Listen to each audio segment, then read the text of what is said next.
যদি আপনি জেনা থেকে বেঁচে থাকতে পারেন, আল্লাহ পাক আপনাকে সাক্ষাৎ মৃত্যুর হাত থেকেও বাঁচাতে পারেন। এটা আমি এমনি এমনি বলি নাই, আমি দলিল দিচ্ছি। জেনা এমন একটা পাপ, যেই পাপ থেকে যদি কোনো যুবক নিজেকে বাঁচাতে পারে, আল্লাহ পাক তাকে সাক্ষাৎ মৌতের হাত থেকেও বাঁচাতে পারবে ইনশাআল্লাহ। কিভাবে? 3 বন্ধু যাচ্ছে রাস্তা দিয়ে, হঠাৎ করে ঝড়, বন্ধু 3 জন ঢুকে গেল গুহার মধ্যে। কিসের মধ্যে? গুহায়, যে পাহাড়ি এলাকায় আপনারা থাকেন যারা, গুহার মধ্যে। হঠাৎ করে পাহাড়ের পাথর দিয়ে গুহার মুখটা বন্ধ হয়ে গেল।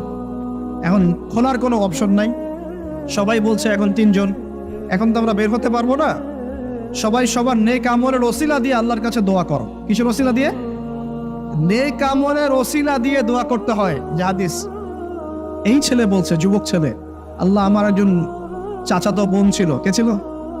এই যে বয়ফ্রেন্ড গার্লফ্রেন্ড, খালাতো বোন, চাচাতো বোন। এখন তো বিচ্ছিরি অবস্থা। এখন এমন একটা অবস্থা, পশ্চিমা সভ্যতার রিপোর্টগুলো পড়ে দেখি, ভাইও বোনের সাথে জেনা করে। ওদের ওখানে নিজের আপন পিতার দ্বারাও মেয়ে সেক্সুয়াল হ্যারাসমেন্টের শিকার হয়। ওরা আমাদেরকে শেখায় এখন ভালো কোনটা মন্দ কোন। আর আমরা আমাদের মাথাটা কবে যে বিক্রি করে দিলাম, ওদের কাছ থেকে ভালো মন্দ শিখতে হচ্ছে। কোরআন সুন্নাহ বাদ দিয়ে ওদের কাছ থেকে ভালো মন্দ শিখতে হচ্ছে। তো চাচাতো বোনকে সে খুব ভালোবাসতো, তাকে সে পেতে চাইতো, মানে তার সাথে সেক্সুয়াল সম্পর্ক করতে চাই, সোজা কথা বলল। এখন সেই মেয়েকে অনেক প্রস্তাব দেয়, সেই মেয়ে রাজি হয় না। শেষে বলে, যদি আমাকে 1000 বা 100 স্বর্ণ মুদ্রা দিতে পারো, দিনার, তাহলে আমি তোমার সাথে সেক্স করব, মানে জেনা করবো। নাউজুবিল্লাহ। তো সেই ছেলে অনেক কষ্ট করে এই টাকাগুলো বা এই দিনারগুলো অর্জন করে, কামাই করে, দিনরাত পরিশ্রম করে, ঠিক আপনারা যেমন করছে না।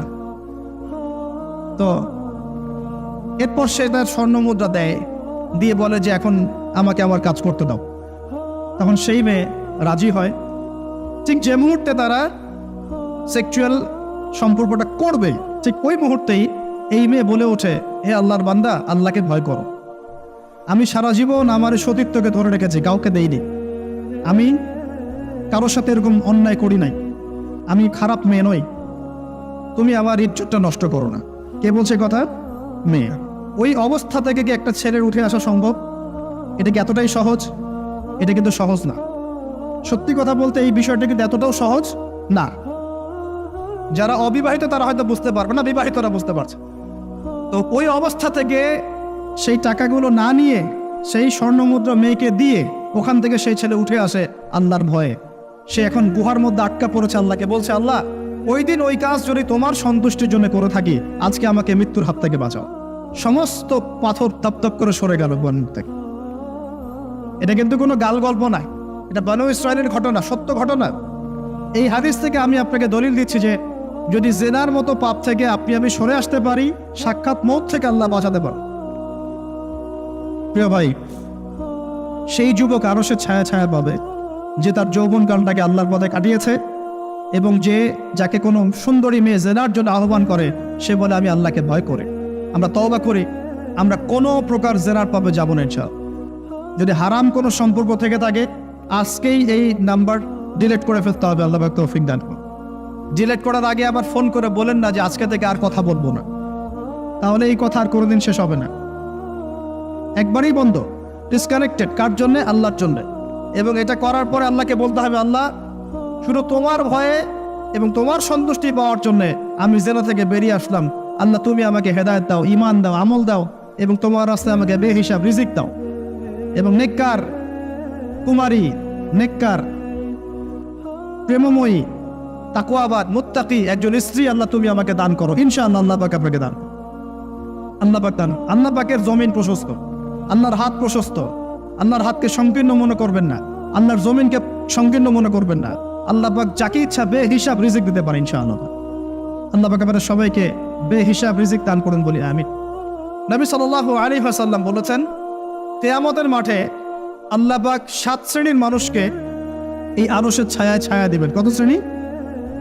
যুবক ভাইরা হাদিসটা খুব ভালো করে শোনেন, কারণ এখানে সবগুলো হওয়ার মতো সম্ভাবনা আপনার আছে। 7টা শ্রেণীর অন্তর্ভুক্ত হওয়ার সম্ভাবনাই যুবকদের আছে, সবার নাই। 1 নম্বর হচ্ছে ন্যায়পরায়ণ শাসক। সুযোগ আছে তো? শাসন ক্ষমতা খারাপ কিছু না, কিন্তু শাসন ক্ষমতা পেয়ে যদি মানুষ ন্যায় বিচার করে ভালো। যদি জুলুম করে তাহলে আল্লাহর সামনে জবাবদিহি করতে হবে। That's all. 2 নাম্বার, সেই ব্যক্তি যার অন্তর মসজিদের সাথে ঝুলন্ত থাকে। কার সাথে? মোবাইলের সাথে না। কার সাথে? এখন অন্তর কার সাথে ঝুলন্ত থাকে? মোবাইলের সাথে।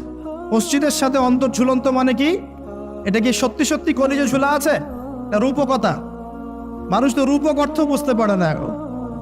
মানে আপনি নামাজের জন্য, জামাতে নামাজ পড়ার জন্য উদ্গ্রীব হয়ে থাকেন, এটা হলো মসজিদের সাথে ঝুলন্ত হৃদয়। এরপর সেই ব্যক্তি, সেই যুবক যে তার যৌবনকালটা আল্লাহ পাকের ইবাদতে কাটিয়ে দিয়েছে। সুযোগ আছে না? আছে কি নাই? যুবকদের সুযোগ আছে কি নাই? 4 নাম্বার, সেই ব্যক্তি বা সেই 2 ব্যক্তি যারা একে অপরকে আল্লাহর জন্য মহব্বত করে। বয়ফ্রেন্ড গার্লফ্রেন্ড ট্রেডিশন বলা হচ্ছে না। বয়ফ্রেন্ড গার্লফ্রেন্ডের হারাম জেনার ভালোবাসা বলা হচ্ছে না। কি বলা হচ্ছে? দিনের জন্যে, আল্লাহর জন্যে দুজন পরস্পরকে ভালোবাসে, আল্লাহর জন্যেই বিচ্ছেদ ঘটে। 5 নাম্বার, সেই ব্যক্তি যাকে, যুবক ভাই শোনেন ভালো করে, সেই ব্যক্তি যাকে কোনো সুন্দরী নারী জেনার জন্য ডাকে। সুন্দরী উচ্চ বংশের কোনো মেয়ে নিজেই জেনা করার জন্য ডাকে, কিন্তু যুবক বলে আমি আল্লাহকে ভয় করি, ইন্নী আখাফুল্লাহ, আমি আল্লাহকে ভয় করি। এরকম যুবক আছে এখনো বাকি সমাজে? এখন তো ইচ্ছা করেই মানুষ জেনা করে। এখন তো জেনা এত সহজ, মানুষ 1000, 1500, 2000 টাকা দিয়ে জেনা করতে পারে। এই সমাজে জেনা সহজ, বিয়ে হয়েছে কঠিন। আর কে? আর সেই ব্যক্তি যে এত গোপনে দান করে, যার বাহাত জানে না ডান হাত কি দান করেছে, যার বাহাত জানে না ডান হাত কি দান করেছে। আমাদের মতো নয় যে 10,000 টাকা দান করলে সবাইকে না জানানো পর্যন্ত ঘুম হচ্ছে না, এমন নয়। দান এমন গোপনে করে যে তার বাহাত জানে না ডান হাত কি দান করছে। আল্লাহ পাক আমাদের সবাইকে গোপনে দান করার তৌফিক দেখ। এর মানে এই না যে প্রকাশ্যে দান করা যায় না, প্রকাশ্যেও দান করা যায়। অন্যকে উৎসাহিত করার জন্যে প্রকাশ্যেও দান করা যায়, কিন্তু গোপন দান আল্লাহর কাছে অনেক বেশি পছন্দের। আর 7 নাম্বার, সেই ব্যক্তি যে নীরবে নিভৃতে গোপনে আল্লাহর কথা স্মরণ করে কাঁদে এবং তার চোখ দিয়ে অশ্রু প্রবাহিত হয়। এই 7 শ্রেণীর মানুষকে আল্লাহ পাক কিয়ামতের মাঠে আরশের ছায়া দিবে ইনশাআল্লাহ। আমরা কি পেতে চাই? আল্লাহ পাক এই আরশ সবার আগে সৃষ্টি করেছেন। তারপর কি সৃষ্টি করেছেন? কলম। কে? কলম। কলম সৃষ্টি করে আল্লাহ পাক বলেছেন উক্তুব, লিখো। কলম বলছে মাযা আক্তুব, আমি কি লিখবো? আল্লাহ বলছেন কিয়ামত পর্যন্ত যা হবে সব লিখো। লাউহে মাহফুজে কলম লেখা শুরু করেছে, কিয়ামত পর্যন্ত যা হবে সব লেখা হয়ে গেছে অলরেডি। অতএব রিজিক নিয়ে আপনার টেনশন করার কোনো দরকার নাই। যা লেখা হয়েছে পাবেন ইনশাআল্লাহ। যদি হালাল পথে চান হালাল পথে পাবেন, হারাম পথে চাইলে হারাম পথে পাবেন। আপনি যা তাকদিরে আছে এর বাইরে আপনি কিছু পাবেন যতই চেষ্টা করেন। আল্লাহ পাক আমাদের সবাইকে তাকদির নিয়ে সন্তুষ্ট থাকার তৌফিক দান করুন। এরপর আল্লাহ পাক এই মহাবিশ্ব সৃষ্টি করেছেন 7 আকাশ, 7টা মহাবিশ্ব। কয়টা? 7টা, মাত্র 6 দিনে। কয় দিনে? 6 দিনে। ফি সিত্তাতি আইয়াম, 6 দিনে। আল্লাহ পাকের একদিন কিন্তু আমাদের দিনের মতো নয়। সূরা মাআরিজের মধ্যে আছে আল্লাহ পাকের একদিন আমাদের 50,000 বছরের সমান। কত হাজার বছর? 50,000 বছর। কিয়ামতের মাঠটাও হবে, ওই দিনটাও হবে 50,000 বছর। ওই 50,000 বছরের সমপরিমাণ দিনে কেউ যদি পিপাসার্ত না থাকতে চায়, হাউজে কাউসারের পানি চায়, সে যেন কোনো বেদাতি আমল না করে, নবীর সুন্নতের উপর থাকে। ইনশাআল্লাহ নবী সাল্লাল্লাহু আলাইহি ওয়াসাল্লাম তাকে হাউজে কাউসারের পানি পান করা ইনশাআল্লাহ। ওই 50,000 বছরের সমপরিমাণ দিনে যদি আমরা তীব্র রোদে কষ্ট পেতে না চাই, আরশের ছায়া পেতে চাই, তাহলে এই 7 শ্রেণীর অন্তর্ভুক্ত হওয়ার চেষ্টা করতে হবে। আল্লাহ পাক তৌফিক ইনায়াত করুন। আমরা কি বলি? আমরা বলি ওয়াকুলিল হাক্কু মির রাব্বিকুম, সত্য আল্লাহর পক্ষ থেকে আসে। আমরা বলি যে অদৃশ্যে বিশ্বাস না করা পর্যন্ত কেউ মুমিনই হতে পারবে না। ইমানের কয় পিলার? ইমানের কয় পিলার? 6 পিলার। আমানতু বিল্লাহি, আল্লাহর প্রতি বিশ্বাস করলাম, ওয়া মালাইকাতিহি, তার ফেরেশতাগণের প্রতি, ওয়া কুতুবিহি, আল্লাহ পাকের আসমানি কিতাব সমূহের প্রতি, ওয়া রুসুলিহি, আল্লাহ পাকের রাসূলগণের প্রতি, ওয়াল ইয়াউমিল আখির, পরকালের প্রতি, ওয়াল কদরি খায়রিহি ওয়া শাররি, তাকদীর বা ভাগ্যের ভালো মন্দের প্রতি। এই 6টার একটাও কি চোখে দেখা যায়? আল্লাহকে দেখেছেন? ফেরেশতা দেখেছেন? আমাদের নবীকেও কি দেখেছেন? শুধু কোরআনটা আপনি চোখের সামনে দেখছেন, আর কিচ্ছু আপনি দেখছেন না। পরকাল দেখেছেন? তাকদীর, ভাগ্য দেখেছেন? কিচ্ছু দেখি নাই। এই 6টা পিলারে বিশ্বাস না করতে পারলে কেউ মুমিন হতে পারবে না। পারবে? আলিফ লাম মিম যালিকাল কিতাবু লা রাইবা ফি হুদাল লিল মুত্তাকিন। কারা মুত্তাকি? আল্লাযীনা ইউমিনুনা বিল গায়বি। এই যে 6টা গায়েবে যারা বিশ্বাস করে এরা হলো মুমিন, মুত্তাকি। তাহলে আমাদের জ্ঞানের ভিত্তিটা কি? আমরা অদৃশ্য বিশ্বাস করি, আর ওদের জ্ঞানের ভিত্তি হচ্ছে ওরা চাক্ষুষ যা দেখে তাতে বিশ্বাস করে। এই জায়গাতেই তো পার্থক্য জ্ঞানতাত্ত্বিক। এই কারণেই ওরা ফেরেশতায় বিশ্বাস করে না, আল্লাহ বিশ্বাস করে না, নবী রাসূলগণে বিশ্বাস করে না। তারা বলছে আল্লাহর সন্তান আছে, নাউযুবিল্লাহ। হ্যাঁ, তারা আসমানি কিতাবে বিশ্বাস করছে না, তার ধর্মের কনসেপ্টে বিশ্বাস করছে না। তারা পরকাল, পুনরুত্থান, হাসর, কিয়ামত, মিজান, পুলসিরাত কিছুই বিশ্বাস করে। বিশ্বাসগত পার্থক্য এখানে। এখন মুমিন মুসলিম হিসাবে আমরা বিশ্বাস করি আল্লাহ পাকের ফেরেশতা আছে না নাই? আছে। এখন এই ফেরেশতারা 8জন ফেরেশতা, বড় বড় 8জন ফেরেশতা, তারা আল্লাহ পাকের আরশটাকে ধরে রেখেছে। কয়জন ফেরেশতা? 8জন। এই 8জন ফেরেশতা আল্লাহর আরশকে টেনে নিয়ে আসবে কিয়ামতের মাঠে। বলেন সুবহানাল্লাহ। আল্লাহ পাকের এমনও ফেরেশতা আছেন যারা একটা ফুৎকার দিবে, জাস্ট একটা ফু, এক ফুৎকারে পুরো মহাবিশ্ব ধ্বংস হয়ে যায়। এত শক্তিশালী ফেরেশতা আছে আল্লাহ পাক। আমরা যখন মায়ের গর্ভে ছিলাম, এরকম একজন ফেরেশতাই আল্লাহর পক্ষ থেকে রূহ নিয়ে এসে মায়ের গর্ভে ফুঁকে দিয়েছে, এবং আল্লাহর হুকুমে 4টা বিষয় লিখে দিয়েছে। আমরা প্রত্যেকে যখন মায়ের গর্ভে ছিলাম, বয়স ছিল 4 মাস 10 দিন। আমরা তো সব ভুলে গেছি এখন এগুলো। মাত্র 4 মাস 10 দিন। এখন শরীরে শক্তি আছে তো, এই জন্য শৈশব, বাল্যকাল সব ভুলে গেছে। আবার একদিন শরীরে শক্তি থাকবে না, তখন আবার আল্লাহ আল্লাহ করা শুরু করো। 2 দিন ডায়রিয়া হলেই আল্লাহ আল্লাহ শুরু হয়ে যায়। যখন সুস্থ থাকে আল্লাহর বিরুদ্ধাচারণ করে, আল্লাহ বলতে কেউ নাই। ঠিক আছে? তো ওই ফেরেশতা লিখে দিয়েছেন 4টা জিনিস আল্লাহর পক্ষ থেকে। 1, সেই ব্যক্তির হায়াত কতটুকু হবে। 2, দুনিয়াতে রিজিক পাবে, কি কি রিজিক পাবে। 3 নাম্বার, তার কাজগুলো কি কি হবে, দুনিয়ায় কি কি কাজ করবে সে। আর 4 নাম্বার, তার সৌভাগ্য, সে সৌভাগ্যবান হবে না দুর্ভাগ্যবান হবে, মানে জান্নাতি হবে না জাহান্নামী হবে। এটা লিখে দেওয়া হয়ে গেছে। এখন এরকম 8জন বড় বড় ফেরেশতা আল্লাহর আরশটাকে ধরে রেখেছে। আর আমরা বলছি কুরসির কথা। এই কুরসি আসমান জমিনকে ঘিরে আছে। আর আয়াতুল কুরসি যে ব্যক্তি তেলাওয়াত করবে, ইনশাআল্লাহ তাআলা আল্লাহর পক্ষ থেকে একজন ফেরেশতা তাকে সারা রাত পাহারা দিবে ইনশাআল্লাহ। এই কুরসির উপরে কি আছে? এই কুরসির উপরে আছে মহাসাগর। কি আছে? অ্যামেজিং না? কখনো শুনেছেন? কুরসির উপরে আছে মহাসাগর। কানা আরশুহু আলাল মা। আল্লাহ পাক সূরা হুদের মধ্যে বলেছেন আল্লাহর আরশটা ছিল পানির উপরে। কিসের উপরে? এই মহাসাগরের গভীরতা নবীজি বলছেন এটা হচ্ছে 500 বছরের পথ। কত বছর? 500 বছর গভীর। আর আমরা যে সাগর দেখি, এই সাগরের নিচে কি আছে কে বলতে পারবে? এই সাগরের নিচে কি আছে? এই সাগরের নিচে আছে আগুন। কি আছে? আগুন। এই আমাদের মাঠে এই বঙ্গোপসাগরে আগুন লেগে যাবে, মানুষ কি বিশ্বাস করতে পারে? এখন যে সাগরটা দেখছেন পানি ভর্তি, মহাসাগর, এখানে আগুন লেগে যাবে। আগুন দিয়ে সাগর জ্বলতে থাকবে। কিয়ামত যদি কেউ চোখে দেখতে চায়, সে যেন সূরা তাকবীর পড়ে। কোন সূরা? সূরা তাকবীর। আমপারায় দেখবেন সূরা তাকবীর আছে। ইযা শামসু কুবিরাত ওয়া ইযা নুজুমু কাদারাত ওয়া ইযা জিবালু সুজিরাত ওয়া ইযা ইশারু উতিলাত ওয়া ইযা উহুশু হুশিরাত ওয়া ইযা বিহারু উজ্জির। এই যে এই আয়াতটা বলছিলাম। তো প্রিয় ভাইরা, সাগর নিয়ে দুটো কথা বলেই দেই। সেটা হলো আল্লাহ পাকের সমস্ত সৃষ্টি আল্লাহ পাকের তাসবিহ পাঠ করে, এমনকি এই সাগরও আল্লাহর তাসবিহ পাঠ করে। এবং প্রতিটা সৃষ্টি পরকালের সাক্ষী হয়ে থাকবে। ওই সাগরের কিনারে দাঁড়িয়ে যারা ন্যাংটা হয়ে নগ্ন হয়ে দাঁড়িয়ে আছে, গোসল করছে, সাগর তাদের বিরুদ্ধে সাক্ষী দিবে।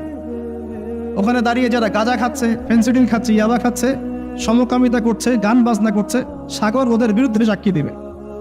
এই যে আজকে যেখানে বসে আমরা ওয়াজ মাহফিল করেছি, দিনের কথা বলেছি, এই মাটি কালকে আমাদের সাক্ষী দিবে এখানে ভালো কিছু হয়েছে। গোপনে যেখানে জেনা করেছেন পতিতালয়ে, সেই পতিতালয়ের মাটি আপনার বিরুদ্ধে সাক্ষী দিবে। আল্লাহ পাকের প্রত্যেকটা সৃষ্টি আল্লাহর কাছে সাক্ষী প্রদান করবে আমাদের বিরুদ্ধে অথবা পক্ষে। আল্লাহ আমাদেরকে বোঝার তৌফিক দান করুন। সাগর থেকে শেখার অনেক কিছু আছে। সে নীরবে আল্লাহ পাকের হুকুম পালন করে যায়, কখনো কি সে হুকুম পালন করতে থেমে যায়? আসমানের পাখির দিকে হেদায়েত আছে, তারা আল্লাহ পাকের তাসবিহ পাঠ করে। গাছপালা আল্লাহর তাসবিহ পাঠ করে। আসমান, জমিন, চন্দ্র, সূর্য যা আছে আল্লাহ পাকের সমস্ত সৃষ্টি আল্লাহর তাসবিহ পাঠ করে। আল্লাহ পাকের দুইটা নাফরমান সৃষ্টি আছে, একটা হলো মানুষ আর একটা হলো জিন জাতি। এই দুটোই সবচেয়ে নাফরমান সৃষ্টি। ওইদিকে আমি পরে আসছি। সাগর কি শেখায়? বিনয়ী হতে শেখায়, কারণ সে অনেক শক্তিশালী, সে অনেক শক্তিশালী এবং প্রচুর সম্পদে ভরা। এই সাগর এই পুরো এলাকার বা পুরো দেশের কোটি কোটি মানুষের রিজিকের উৎস। এই সাগর, তার ভিতরে আল্লাহ রিজিক আছে, সম্পদ আছে। অনেক সম্পদে পরিপূর্ণ থাকার পরেও সাগর খুব শান্ত, তার মধ্যে খুব উদ্ধত অহংকারী আচরণ দেখা যায়। ঠিক আল্লাহর জ্ঞানী মানুষরা সমুদ্রের মতো হয়, তাদের ভিতরে অনেক জ্ঞান থাকে, কিন্তু তারপরেও তারা শান্ত থাকে, বিনয়ী থাকে। আর যাদের ভিতরে সম্পদ কম তাদের লাফালাফি বেশি। কথা বুঝতে পারছেন? সাগর এত শক্তিশালী হওয়া সত্ত্বেও আপনি তার সামনে গিয়ে দাঁড়ালে সে আপনার পা ধুয়ে দেয়। আল্লাহর বিনয়ী মানুষরা এমনই হয়, অনেক শক্তিশালী হওয়া সত্ত্বেও, সম্পদশালী হওয়া সত্ত্বেও তারা আপনার পা ধুয়ে দিবে। অনেক শেখার আছে, অনেক কিছু। সাগর সম্পর্কে অনেক আয়াত আছে কোরআনে। যখন সাগরে নৌযান চলাচল করে তখন আল্লাহ পাক যদি ঝড় ঝাপটা দেন, প্রাকৃতিক কোনো বিপর্যয় দেন, তাহলে মানুষ মুখলেসভাবে আল্লাহকে ডাকা শুরু করে। যখন সে সেখান থেকে উদ্ধার পায়, আল্লাহ পাক উদ্ধার করে দেন, বিপদ থেকে বাঁচিয়ে দেন, আবার সে আল্লাহর সাথে শিরিক করা শুরু করে। এই আয়াতগুলো সূরা ইউনূসের মধ্যে আছে। তো আমরা চেষ্টা করব সাগরের মতো সম্পদশালী হওয়ার জন্য। সম্পদশালী ভিতর থেকে, ভিতরে সম্পদ থাকবে, যেমন ভিতরে জ্ঞান থাকবে কিন্তু বাইরে বিনয়ী ভাব থাকবে। সাগরের মতো পা ধুয়ে দেওয়ার মানসিকতা থাকতে হবে। এবং যখন সে আল্লাহর হুকুমে গর্জন প্রদান করা শুরু করে তখন কিন্তু সামন পিছন সব ফাঁসিয়ে নিয়ে চলে যাবে। তাই নরমালি শান্ত থাকতে হবে, যখন আল্লাহর হুকুম আসবে তখন ঝাঁপিয়েও পড়তে হবে। কথা কি বুঝতে পারছেন? সমুদ্রের মতো অনেক কিছু শেখার আছে। এগুলো শিখতে হলে আগে দৃষ্টিভঙ্গি চেঞ্জ করতে হয়। সাধারণ মানুষের মতো সব দেখলে হবে না, আপনাকে খিদির আলাইহিস সালামের মতো দেখতে হবে। কার মতো? মুসা আলাইহিস সালাম বলছেন যে নৌকা ফুটা করলেন কেন? সূরা কাহফ কেউ পড়েছেন? সূরা কাহফ পড়েছেন তো? নবী মুসা আলাইহিস সালাম বলছেন নৌকা ফুটা করলেন কেন? তিনি বলছেন নৌকা ফুটা না করলে জলদস্যু নিয়ে চলে যেত। মুসা আলাইহিস সালাম বলছেন নিষ্পাপ বাচ্চাকে হত্যা করলেন কেন? খিদির আলাইহিস সালাম বলছেন এই বাচ্চাকে হত্যা না করলে এই বাচ্চা বড় হয়ে বড় কাফের হতো, পিতা মাতাকেও কাফের বানাতো। মুসা আলাইহিস সালাম বলছেন এই দেয়াল কেন নির্মাণ করলেন পারিশ্রমিক ছাড়াই? তিনি বলছেন দেয়াল নির্মাণ না করলে এর নিচে থাকা সম্পদ, এতিম বাচ্চাদের সম্পদ মানুষ নিয়ে চলে যেত। তিনটা প্রশ্নেই মুসা আলাইহিস সালাম বাইরের চোখ দিয়ে দেখেছেন, খিদির আলাইহিস সালাম তার ভিতরের চোখ দিয়ে দেখেছেন। এই যুগে যদি আপনি ফিতনা চিনতে চান, দাজ্জালীয় সভ্যতাকে চিনতে চান, তাদের প্ল্যানগুলো বুঝতে চান, স্বাভাবিক দৃষ্টিভঙ্গি দিয়ে দেখলে হবে না, ভিতরের চোখ দিয়ে দেখা শিখতে হবে। এটা সবচেয়ে বড় কথা আজকের মাহফিলে। দৃষ্টিভঙ্গি চেঞ্জ করতে হবে, তারপরে আপনি ফিতনা ধরতে পারবেন, সমাধানও খুঁজে বের করতে পারবেন ইনশাআল্লাহ। তবে বাস্তবতা কি জানেন? বাস্তবতা হচ্ছে খিদির আলাইহিস সালামের মতো মানুষদেরকে এই সমাজ মূল্যায়ন করে না। যাদের মধ্যে খিদিরের মতো অন্তর্দৃষ্টি আছে তাদেরকে সমাজ মূল্যায়ন করে না, তাদেরকে মানুষ বলে পাগল। যেমন নবী সাল্লাল্লাহু আলাইহি ওয়াসাল্লামকেও মানুষ বলেছিল মাজনুন, পাগল হয়ে গেছে। নবী সাল্লাল্লাহু আলাইহি ওয়াসাল্লামকে মানুষ বলছে সাহের, জাদুকর, মাজনুন, ফারিকুল জামাআ বলছে, সাবিঈ, কত কথা বলেছে। আল্লাহ পাক আমাদের সবাইকে কোরআন সুন্নাহ ভিত্তিক জ্ঞান অর্জন করার তৌফিক দেখ এবং খিদির আলাইহিস সালামের মতো অন্তর্দৃষ্টি লালন করার তৌফিক দান করুন।